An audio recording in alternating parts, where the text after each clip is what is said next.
In this morning's Veterans Voice, a man who worked to save lives on the battlefield during Vietnam, or more accurately, above it.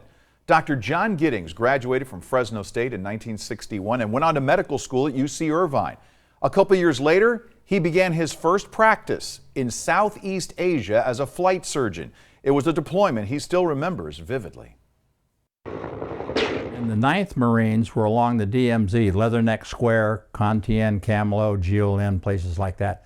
John Giddings has a sharp memory of Vietnam. He says after graduating from medical school and finishing his internship, the military was in desperate need of medical personnel.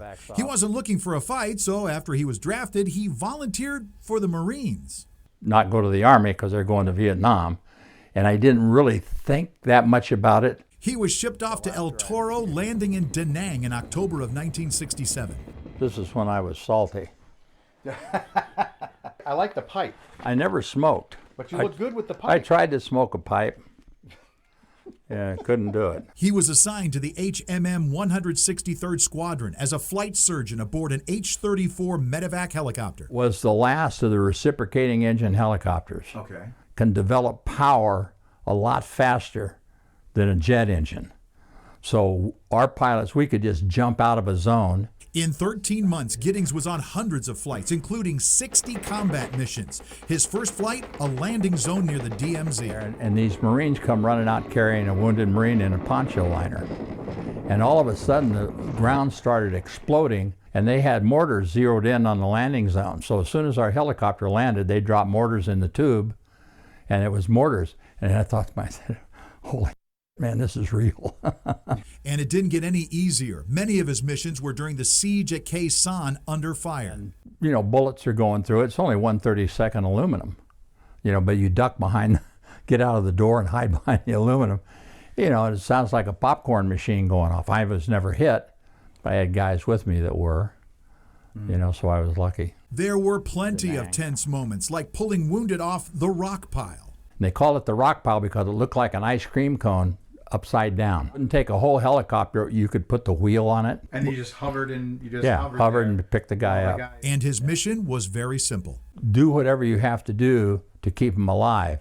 If they're bleeding, you want to stop the bleeding. If they're not breathing, you want to breathe them. You know, I never lost anybody when they were in the helicopter. Doc has several albums filled with pictures of the places and people he met during his time in country. Yeah.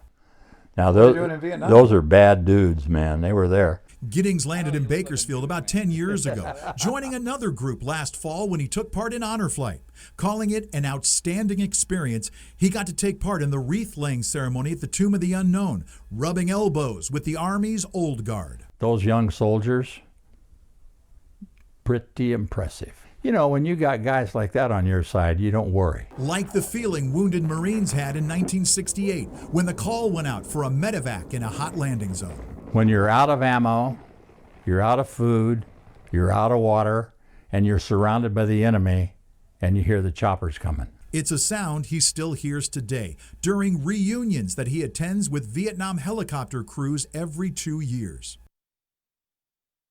And Giddings said the reunions began with about 2,000 people. Now the numbers have declined a bit. 12 to 1,500 still make the trip. He's in pre-flight right now for another reunion that's taking place in Sparks, Nevada next month.